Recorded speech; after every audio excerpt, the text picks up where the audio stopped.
വനിതയാണെന്ന്. അവർ നെഹ്റു കുടുംബത്തിലായതുകൊണ്ടാണ് ആയത്, അല്ലെങ്കിൽ ആവില്ല. അഡ്വക്കേറ്റ് ജയശങ്കർ, പക്ഷേ ഈ പറയുന്ന ഒരു പുതുമ ചില പ്രധാനപ്പെട്ട ചുമതലകളിൽ ചില ആളുകളെ വെച്ചിരിക്കുന്നു എന്നതുകൊണ്ട് തകർക്കാൻ കഴിയുന്നതാണോ ഇപ്പോൾ മുറിവേറ്റിരിക്കുന്നവരുടെ ഗ്രൂപ്പ് താല്പര്യം?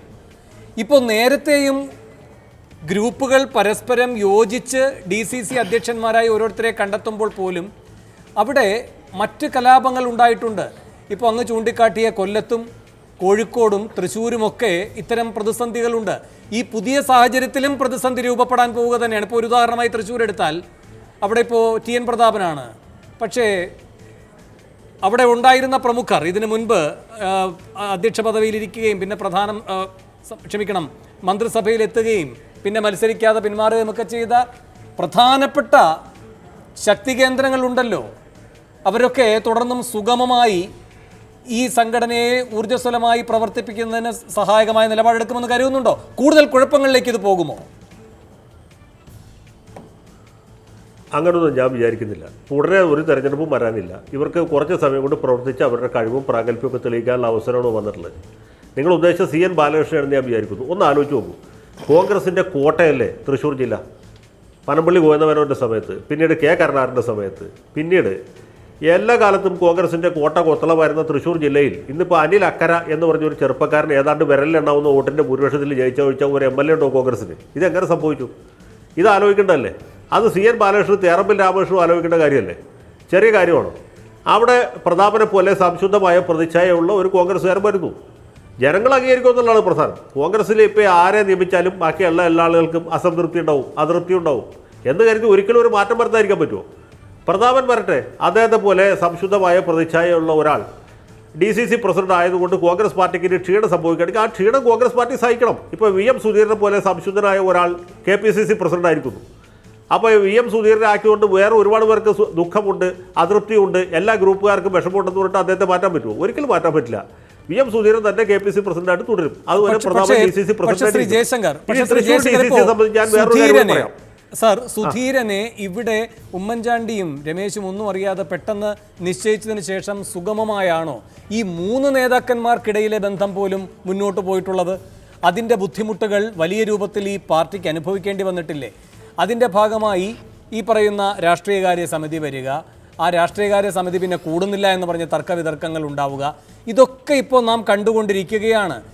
അങ്ങനെ ഏറ്റവും പ്രധാനപ്പെട്ട ചുമതലയിലിരിക്കുന്ന ആളുകൾക്കിടയിൽ പോലും അഭിപ്രായ ഐക്യമില്ലാതിരിക്കുന്ന ഘട്ടത്തിൽ ഇപ്പോൾ TN പ്രതാപനെ പറ്റി ഒരു തർക്കവുമില്ല. നല്ല വ്യക്തി, സംശുദ്ധമായ രാഷ്ട്രീയമുള്ളയാൾ, വരട്ടെ. പക്ഷേ CN ബാലകൃഷ്ണനെ പോലെയുള്ള ഒരാളും അദ്ദേഹത്തിൻ്റെ താല്പര്യവും അവിടെ നിൽക്കുകയാണ്. അവിടെയും ഇത്തരം ഏറ്റുമുട്ടലുകൾ വരും. ഈ സംശുദ്ധരെ കൊണ്ട് മുന്നോട്ട് കൊണ്ടുപോകാൻ കഴിയാത്ത നിലവരില്ലേ? സുധീരനിൽ നാം അത് കണ്ടു, പിന്നെയാണോ തൃശ്ശൂർ? അങ്ങനെ ഒന്നും പറയുന്നതിൽ യാതൊരു അർത്ഥവുമില്ല. ഞാൻ പറയും, ഇപ്പോൾ ഉദാഹരണത്തിന് തൃശ്ശൂർ DCC പ്രസിഡന്റായിട്ട് അബ്ദുറഹ്മാൻ കുട്ടിയെ നിയമിച്ച ദിവസം അന്ന് ഞാൻ നമ്മുടെ ഇന്ത്യ വിഷൻ ചാനലിൽ ഇതുപോലെ സമയത്ത് ഇതുപോലെ ചർച്ചയിൽ പങ്കെടുക്കായിരുന്നു. ഞാൻ പറഞ്ഞു, അബ്ദുറഹ്മാൻ കുട്ടി ഒരു കുഴപ്പക്കാരനായ ആളല്ല. പക്ഷേ കോൺഗ്രസ്സിലെ 100,000 ഗ്രൂപ്പുകളുള്ള സ്ഥലമാണ് തൃശ്ശൂർ. A ഗ്രൂപ്പിൽ 3 ഗ്രൂപ്പുണ്ട്, I ഗ്രൂപ്പിൽ 4 ഗ്രൂപ്പുണ്ട്, പിന്നെ ഗ്രൂപ്പില്ലാത്ത ഗ്രൂപ്പുണ്ട്, 4 ഗ്രൂപ്പുണ്ട്, 5 ഗ്രൂപ്പുണ്ട്. അത്രയും സങ്കീർണമായൊരു സ്ഥലത്ത് അബ്ദുറഹ്മാൻ കുട്ടി പ്രസിഡന്റ് ആയാൽ വലിയ പ്രശ്നം ഉണ്ടാവും. അത് തന്നെ സംഭവിച്ചു. കഴിഞ്ഞ പാർലമെൻറ്റ് തെരഞ്ഞെടുപ്പിൽ കോൺഗ്രസിന് വലിയ തിരിച്ചടി ഉണ്ടായി, നിയമസഭാ തെരഞ്ഞെടുപ്പിൽ തിരിച്ചടി ഉണ്ടായി. അതൊക്കെ സങ്കുചിതമായ താല്പര്യങ്ങൾ കൊണ്ട് സംഭവിക്കുന്നുണ്ട്. പക്ഷേ ശക്തമായൊരു പിന്തുണ KPCCയുടെ ഭാഗത്തു നിന്ന് ശ്രീ പ്രതാപന് കിട്ടുന്ന പക്ഷം അദ്ദേഹത്തിന് തീർച്ചയായിട്ടും കോൺഗ്രസിന് അതിൻ്റെ പഴയ നഷ്ടകാല പ്രതാപത്തിലേക്ക് കൊണ്ടുവരാൻ കഴിയുമെന്ന് തന്നെയാണ് ഞാൻ വിചാരിക്കുന്നത്. അബ്ദുറഹ്മാൻ കുട്ടി ആയിരിക്കില്ല പ്രതാപൻ, അദ്ദേഹത്തിന് ഫലപ്രദമായിട്ട് പ്രവർത്തിക്കാൻ അവിടെ സാധിക്കും. തീർച്ചയായും അങ്ങനെ കഴിയട്ടെ. ശ്രീ ശൂരനാടിലേക്ക് പോയതിനു ശേഷം എനിക്കൊരു ഇടവേളയിലേക്ക് പോകണം. ശ്രീ ശൂരനാട്, കൊല്ലത്തെ പറ്റിയുള്ള ശ്രീ ജയശങ്കറിൻ്റെ വിമർശനത്തിനുള്ള മറുപടി.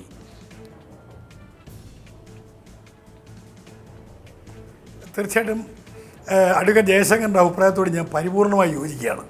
കാരണം കൊല്ലം കോർപ്പറേഷൻ്റെ തെരഞ്ഞെടുപ്പിലും അതിനുശേഷം കഴിഞ്ഞ വന്ന നിയമസഭാ തെരഞ്ഞെടുപ്പിലും കോൺഗ്രസിനുണ്ടായ തിരിച്ചടി ചെറിയ കാര്യമൊന്നുമല്ല. അത് ഫലപ്രദമായി പരിഹാരമുണ്ടാക്കാൻ സമഗ്രമായ ഒരു അഴിച്ചുപണി ഉണ്ടാകണം എന്നുള്ളത് ഞങ്ങളുടെ ഒക്കെ തീരുമാനത്തിൻ്റെ ഭാഗമാണ് AICCയും നേതാക്കന്മാരും ഒക്കെ എടുത്തത്. ഞാൻ ജില്ലാ കോൺഗ്രസ് കമ്മിറ്റിയുടെ പ്രസിഡൻ്റായി 8 വർഷം ഇരുന്ന ആളാണ്. എൻ്റെ ചെറിയ പ്രായത്തിലാണ്, ഒരു 50 വയസ്സിൽ താഴെയുള്ള സമയത്ത്, 45 വയസ്സ്. അതിനുശേഷം വന്നവരെല്ലാം ഒരു 6 മാസം 7 മാസമോ കഴിയുമ്പോൾ തിരിച്ചു പോവുക. 3-4 പേര് ഇപ്പോൾ കഴിഞ്ഞ പ്രാവശ്യത്ത് പോയി പോരാ. നമുക്കവിടെ കൊല്ലത്ത് കശുവണ്ടി മേഖലയുടെ ഒരു പ്രശ്നമാണ് പ്രധാനപ്പെട്ട വിഷയം. കഴിഞ്ഞ നിയമസഭാ തെരഞ്ഞെടുപ്പിൽ തോക്കാനുള്ള പ്രധാനപ്പെട്ട വിഷയം ഏറ്റവും കൂടുതൽ കശുവണ്ടി മേഖലയുള്ള ഒരു സ്ഥലം, തൊഴിലാളി സ്ത്രീകളുള്ള സ്ഥലത്ത് 1.5 വർഷക്കാലം കശുവണ്ടി ഫാക്ടറി തുറക്കാതിരുന്നു, ജോലി കൊടുക്കാതിരുന്നു. അതാണ് കഴിഞ്ഞ തെരഞ്ഞെടുപ്പിലെ ഏറ്റവും വലിയ പരാജയത്തിൻ്റെ ഭരണത്തിൽ ഉണ്ടായത്. അങ്ങനെ ചില പ്രശ്നങ്ങളൊക്കെ ഉണ്ട്. ആ പ്രശ്നങ്ങൾക്കൊക്കെ പരിഹാരമുണ്ടാക്കാൻ പറ്റിയ ഒരു നേതൃത്വം ഉണ്ടാകണം. ബിന്ദുവിന് തീർച്ചയായിട്ടും അത് കഴിയുമെന്ന് തന്നെയാണ് ഞങ്ങളുടെ വിശ്വാസം.